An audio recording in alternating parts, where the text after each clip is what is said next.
ओम परमात्मने नमः। 37वें अध्याय में केसी और व्योमासुर का उद्धार और नारद जी के द्वारा भगवान की स्तुति।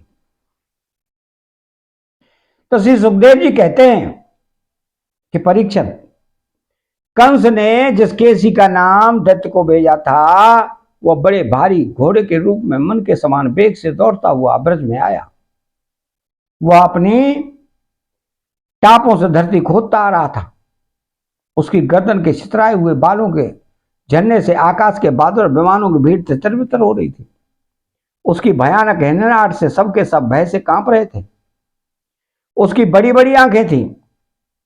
मुंह क्या था, मानो किसी वृक्ष का खोटड़ी हो। उसे देखने से ही डर लगता था। बड़ी मोटी गर्दन थी। शरीर इतना विशाल था कि मालूम होता था कि काली काली बादल की घटा है। उसकी नीयत में पाप भरा था। वह श्री कृष्ण को मारकर अपने स्वामी कंस का हित करना चाहता था। उसके चलने से भूकंप होने लगता था। भगवान श्री कृष्ण ने देखा कि उसकी हिनहनाहट से उसके आश्रित रहने वाले गोकुल भयभीत हो रहे हैं। उसकी पूंछ के बालों से बादल तितर बितर हो रहे हैं तथा वह लड़ने के लिए उन्हीं को ढूंढ भी रहा है। तब वे बढ़कर उसके सामने आ गए और उन्होंने सिंह के समान गरज कर उसे ललकारा। भगवान को सामने आया देख वह और भी चिढ़ गया तथा उनकी ओर इस प्रकार मुंह फैलाकर दौड़ा मानो आकाश को पी जाएगा। परीक्षित, सचमुच केसी का वेग बड़ा प्रचंड था। उस पर विजय पाना तो कठिन था ही, उसे पकड़ लेना भी आसान नहीं था।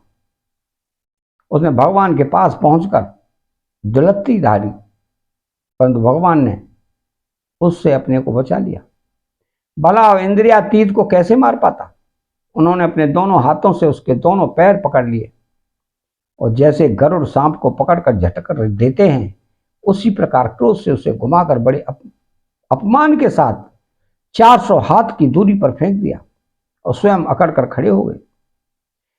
थोड़ी ही देर के बाद केसी फिर सचेत हो गया और उठ खड़ा हुआ। इसके बाद वह क्रोध से तिलमिलाकर और मुंह फाड़कर बड़े वेग से भगवान की ओर झपटा। उसको दौड़ते देख भगवान मुस्कुराने लगे। उन्होंने अपना बायां हाथ उसके मुंह में इस प्रकार डाल दिया जैसे सर्प बिना किसी आशंका के अपने बिल में घुस जाता है। परीक्षित, भगवान का अत्यंत कोमल कर कमल भी उस समय ऐसा हो गया मानो तपाया हुआ लोहा हो। उसका स्पर्श होते ही केसी के दांत टूट टूट कर गिर गए और जैसे जलोदर रोग उपेक्षा कर देने पर बहुत बढ़ जाता है वैसे ही श्री कृष्ण का भुजदंड उसके मुंह में बढ़ने लगा। अचिंत्य शक्ति भगवान श्री कृष्ण का हाथ उसके मुंह में इतना बढ़ा कि उसकी सांस के भी जाने आने का मार्ग न रहा। अब तो दम घुटने के कारण वो पैर पीटने लगा। उसका शरीर पसीने से लथपथ हो गया। आंखों की पुतली उलट गई और मल त्याग करने लगा। थोड़ी देर में उसका शरीर निश्चेत हो गया तथा उसके प्राण पखेरु उड़ गए। उसका निष्पाप निष्प्राण शरीर फूला हुआ होने के कारण गिरते ही पकी ककड़ी की तरह फट गया। महाबाहु, भगवान श्री कृष्ण ने उसके शरीर से अपनी भुजा खींच ली। उन्हें इससे कुछ भी आश्चर्य या गर्व नहीं हुआ। बिना प्रयत्न के ही शत्रु का नाश हो गया। देवताओं को अवश्य ही इससे बड़ा आश्चर्य हुआ। वे प्रसन्न होकर भगवान के ऊपर पुष्प बरसाने और उन्हें उनकी स्तुति करने लगे। परीक्षित, देव ऋषि नारद जी भगवान के परम प्रेमी और समस्त जीवों के सच्चे हितैषी हैं।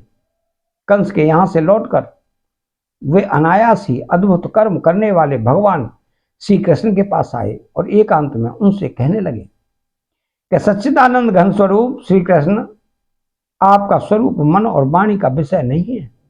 आप योगेश्वर हैं। सारे जगत का नियंत्रण आप ही करते हैं। आप सबके हृदय में निवास करते हैं। सबके सब आपके हृदय में निवास करते हैं। आप भक्तों के एकमात्र वांछनीय यदुवंश शिरोमणि और हमारे स्वामी हैं। जैसे एक ही अग्नि सभी लकड़ियों में व्याप्त रहती है वैसे एक ही आप समस्त प्राणियों के आत्मा हैं। आत्मा के रूप में होने पर भी आप अपने को छिपाए रखते हैं, क्योंकि आप पंचकोश रूप गुफाओं के भीतर रहते हैं।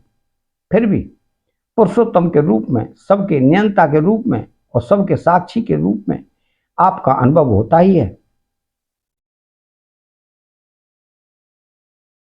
प्रभु, आप सबके अधिष्ठान और स्वयं अधिष्ठान रहते हैं। आपने सृष्टि के प्रारंभ में अपनी माया से ही गुणों की सृष्टि की और उन गुणों को ही स्वीकार करके आप जगत की उत्पत्ति, स्थिति और प्रलय करते हैं।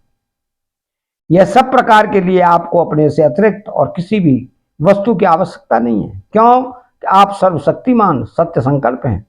वहीं आप दैत्य, प्रमथ और राक्षसों का, जिन्होंने आजकल राजाओं का वेश धारण कर रखा है, विनाश करने के लिए तथा धर्म की मर्यादा की रक्षा करने के लिए यदुवंश में अवतीर्ण हुए हैं। यह बड़े आनंद की बात है कि आपने खेली खेल में घोड़े के रूप में रहने वाले इस केसी दैत्य को मार डाला। इसकी हिनहनाहट से डर कर देवता लोग अपना स्वर्ग छोड़कर भाग जाया करते थे। प्रभु, अब परसों में आपके हाथों चाणूर मुष्टिक, दूसरे पहलवान कुल्या पीठाती और स्वयं कंस को भी मरते देखूंगा। उसके बाद संघासुर, काल्यवन, मोर और नरकासुर का वध देखूंगा। आप स्वर्ग से कल्प वृक्ष उखाड़ लाएंगे और इंद्र के ची चपड़ करने पर उनको उसका मजा चखाएंगे। आप अपनी कृपा, वीरता, सौंदर्य आदि का शुल्क देकर वीर कन्याओं से विवाह करेंगे और जगदीश्वर, आप द्वारका में रहते हुए नरक को पाप से छुड़ाएंगे। आप जामवंती के साथ श्यामंतक मणि को जामवान से ले आएंगे और अपने धाम से ब्राह्मण के मरे हुए पुत्रों को ला देंगे। इसके पश्चात आप पौंड्रक मिथ्या वासुदेव का वध करेंगे, काशीपुरी को जला देंगे। युधिष्ठिर के राजसूय यज्ञ में शेदीराज शिषपाल को और वहां से लौटते समय उसके मौसेरे भाई दंतवक्र को नष्ट करेंगे। प्रभु, द्वारका में निवास करते समय आप और भी बहुत से पराक्रम प्रकट करेंगे, जिन्हें पृथ्वी के बड़े बड़े ज्ञानी और प्रतिभाशील पुरुष आगे चलकर गाएंगे। मैं वह सब देखूंगा। इसके बाद आप पृथ्वी का भार उतारने के लिए काल रूप से अर्जुन के सारथी बनेंगे और अनेक अक्षौणी सेना का संहार करेंगे। यह सब मैं अपनी आंखों से देखूंगा। प्रभु, आप विशुद्ध विज्ञान घन हैं। आपके स्वरूप में और किसी का अस्तित्व है ही नहीं। आप नित्य निरंतर अपने परमानंद स्वरूप में स्थित रहते हैं, इसलिए सारे पदार्थ आपको नित्य प्राप्त ही हैं। आपका संकल्प अमोघ है। आपकी चिन्मयी शक्ति के सामने माया और माया से होने वाला यह त्रिगुणमय संसार चक्र नित्य निवृत्त है, कभी हुआ ही नहीं। ऐसे आप अखंड और एक रस सच्चिदानंद घन स्वरूप निरतिशय ऐश्वर्य संपन्न भगवान की मैं शरण ग्रहण करता हूं। आप सबके अंतर्यामी और नियंता हैं, अपने आप में स्थित परम स्वतंत्र हैं। जगत और उसके अशेष विशेषों, भाव अभाव रूप सारे भेद विभेदों की कल्पना केवल आपकी माया से ही हुई है। इस समय आपने अपनी लीला प्रकट करने के लिए मनुष्य का साथ श्री विग्रह प्रकट किया है और आप यदु, वर्षणी तथा सात्ववंशियों के श्रोमणी बने हैं। प्रभु, मैं आपको नमस्कार करता हूं। श्री सुखदेव जी कहते हैं, परीक्षित, भगवान के परम प्रेमी भक्त देवर्षि नारद ने इस प्रकार भगवान की स्तुति और प्रणाम किया। भगवान के दर्शनों के आह्लाद से नारद जी का रोम रोम खिल उठा। तदनंतर उनकी आज्ञा प्राप्त करके वे चले गए। इधर भगवान श्री कृष्ण केसी को लड़ाई में मारकर फिर अपने प्रेमी एवं प्रसन्न चित्त ग्वाल वालों के साथ पूर्ववत पशुपालन के काम में लग गए तथा ब्रजवासियों को परमानंद वितरण करने लगे। एक समय वे सब ग्वाल मार पहाड़ की चोटियों पर गाय आदि पशुओं को चरा रहे थे तथा कुछ चोर और कुछ रक्षक बनकर छिपने छिपाने का, लुका छुपी का खेल खेल रहे थे। राजन, उन लोगों में से कुछ तो चोर और कुछ रक्षक तथा कुछ भेड़ बन गए थे। इस प्रकार वे निर्भय होकर खेल में रम गए थे। उसी समय ग्वाल का वेश धारण करके व्योमासुर वहां आया। वह मायावियों के आचार्य मयासुर का पुत्र था और स्वयं भी बड़ा मायावी था। वह खेल में बहुधा चोरी बनता, भेड़ बने हुए बहुत से बालकों को चुराकर छिपा जाता। वह महान असुर बार बार उन्हें ले जाकर एक पहाड़ की गुफा में डाल देता और उसका दरवाजा एक बड़ी चट्टान से ढक देता। इस प्रकार ग्वाल वालों में केवल 4-5 बालक ही बच रहे। भक्त वत्सल भगवान उसकी यह करतूत जान गए। जिस समय वह ग्वाल वालों को लिए जा रहा था, उसी समय उन्होंने जैसे सिंह भेड़ियों को दबोच ले, उसी प्रकार उसने पर धर दबाया। भीमासुर बड़ा बली था, उसने पहाड़ के समान अपने असली रूप प्रकट कर दिया और चाहा कि अपने को छुड़ा लूं, परंतु भगवान ने उसको इस प्रकार अपने शिकंजे में फांस लिया था कि वह अपने को छुड़ा न सका। तब भगवान श्री कृष्ण ने अपने दोनों हाथों से जकड़ कर उसे भूमि पर गिरा दिया और पशु की भांति गला घोंट कर मार डाला। देवता लोग विमानों पर चढ़कर उनकी यह लीला देख रहे थे। अब भगवान श्री कृष्ण ने गुफा के द्वार पर लगे हुए चट्टानों के प्यान तोड़ डाले और ग्वाल वालों को संकटपूर्ण स्थान से निकाल लिया।